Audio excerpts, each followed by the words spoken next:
ሰላም ጤና ይስጥልን። ይህ የውሎ ኢትዮጵያ የሐምሌ 15 ቀን 2018 ዓመተ ምህረት የምሽት አጫጭር የዜና ጥንቅራችን ነው። ከዜናው ጋር እኔ በረከት ሀብሳምሶን ነኝ። እስከ ዜናው መብቂያ አብራችሁን ሁኑ። በመጀመሪያ አርዕስተ ዜናን እናስቀድም።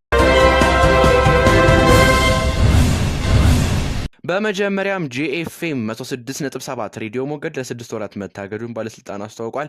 ለምን የሚለውን እንመለከታለን። እንዲሁም የግብርና ሚኒስቴር በ2019 በጀት ዓመት 550 ሺህ ቶን ቡና ወደ ውጭ በመላክ $4 ቢሊዮን ገቢ ለማግኘት መታቀዱንም ገልጸዋል። ስለዚህም የምንመለከት ይሆናል። ከባህር ማዶ ዘገባዎቻችን አሜሪካ በኢራን ጦርነት $48.5 ቢሊዮን መክሰሯን ፔቴክስ ተናግረዋል። ስለዚህም የምንዳስስ ይሆናል። በመጨረሻም በእኛ ሀገር ውስጥ የተደረገውን ስብሰባ እኛም አናውቀውም ነበር ሲሉ ኢልሃም አሊቭ ገልጸዋል። ስለዚህም የምንመለከት ይሆናል። እስከዚህ ነው ማብቂያ አብራችሁን ሁኑ።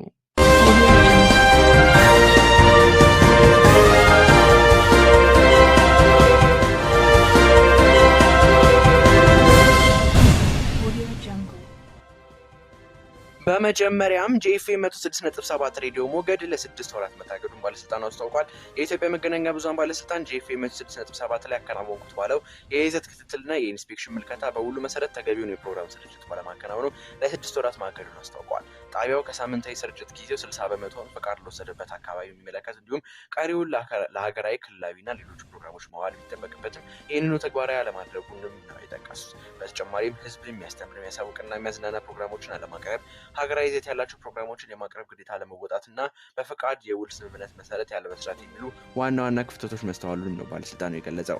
በዚህም ለጣቢያው በተደጋጋሚ ግብረ መልስ የቃል ጽሁፍና ማስጠንቀቂያዎች ቢሰጡትም መሻሻሎች ሊታዩ ባለመቻሉ በፈቃድ ውሉ የተሰረዙ ግዴታዎች ሙሉ ለሙሉ ተሟልተው ተግባራዊ እስኪሆን ድረስ የሬዲዮ ጣቢያው ከረቡዕ ሐምሌ 1 ቀን 2018 ዓ.ም ጀምሮ ታሳቢ የሚደረግ ለቀጣይ 6 ወራት ከስርጭት ሙሉ ለሙሉ ታግዶ እንዲቆይም ተወስኗል። በዚህም በኢትዮጵያ መገናኛ ብዙሃን ባለስልጣን በኩል የተወሰነና በኢትዮጵያ ኮሚኒኬሽን ባለስልጣን ለጂኤፍኤም የተመደበው 106.7 የሬዲዮ ሞገድ እግድ ሆኖ ጸንቶ እስከሚቆይበት ጊዜ ድረስ ፍሪኩዌንሲውን ጥቅም ላይ መዋል እንደማይቻል ለጣቢያው ማሳሰቢያ ሰጥቷል። የግብርና ሚኒስቴር በ2019 በጀት ዓመት 550 ሺህ ቶን ቡና ወደ ውጭ በመላክ $4 ቢሊዮን ገቢ ለማግኘት መታቀዱን ገልጸዋል። ለዚህ እቅድ መሳካት የቴክኖሎጂ አጠቃቀምና በቂ እንክብካቤ ወሳኝ መሆኑን ያነሱት የግብርና ሚኒስትሩ አዲሱ አረጋ በደቡብ ምዕራብ ኢትዮጵያ ህዝቦች ክልል በጉሪያ ፍዳ እና በደቡብ ቤንች ወረዳዎች የሚገኘውን የባበቃ ቡና ልማት ድርጅት በምሳሌነት ጠቅሰዋል። ድርጅቱ ካለ 10 ሺህ ሄክታር መሬት ውስጥ 5677.64 ሄክታሩ በቡና የተሸፈነ ሲሆን ልማቱን በቂ እንክብካቤና በቴክኖሎጂ ተደግፎ በጥሩ ሁኔታ ላይ እንደሚገኙ ማብራርተዋል። ከፍተኛ ጥራትና ዋጋ ያለው ቡና ለማምረት በሳይንሳዊ አሰራር ላይ የተመሰረተ እንክብካቤ ማድረግ ወሳኝ ስለመሆኑም ነው ሚኒስትሩ የተናገሩት። ኢትዮጵያ በ2018 በጀት ዓመት ከቡና ኤክስፖርት $3.1 ቢሊዮን የአሜሪካ ዶላር ገቢ በማስገኘት አዲስ ታሪክ ማስመዝገቧን ያስታወቁት ሚኒስትሩ የስኬት የተመዘገበው ከቡና ምርት እስከ ዝግጅት እንዲሁም ለዓለም አቀፍ ገበያ እስከ መቅረብ ድረስ በተሰራው የተቀናጀ ስራና አረንጓዴ አሻራ መርሃ ግብር በፈጠረው ምቹ ሁኔታ መሆኑንም አስታውቀዋል። ከባህር ማዶ ዘገባዎቻችን ጋር ተመልሰናል። ተመልካቾቻችን አሜሪካ በኢራን ጦርነት $48.5 ቢሊዮን መክሰሯን ፔቴክስ ተናገሩ።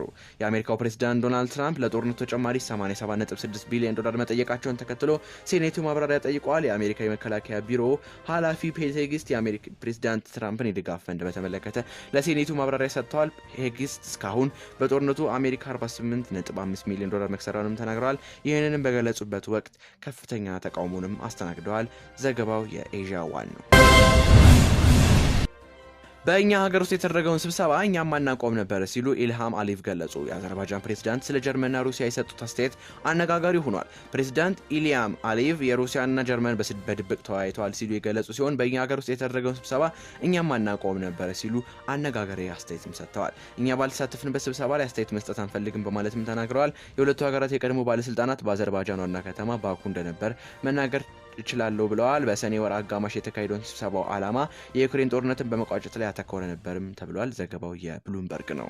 ተመልካቾቻችን ለዛሬ ያዝናቸው ልዩ የውሎ ኢትዮጵያ የሐምሌ 15 ቀን 2018 ዓ.ም የምሽት አጫጭር የዜና ጥንቅር ይህንን ይመስል ነበር። ከዜናው ጋር እኔ በረከት ሀብሳምሶን ነበርኩኝ። የደቦል ዜና ፕላስ የቴሌግራም ቻናልን በመቀላቀል ሰፊ የዜና ጥንቅር ያገኙ እንላለን። በሌሎች ዜናዎች እስከምንገናኝ ሰላም።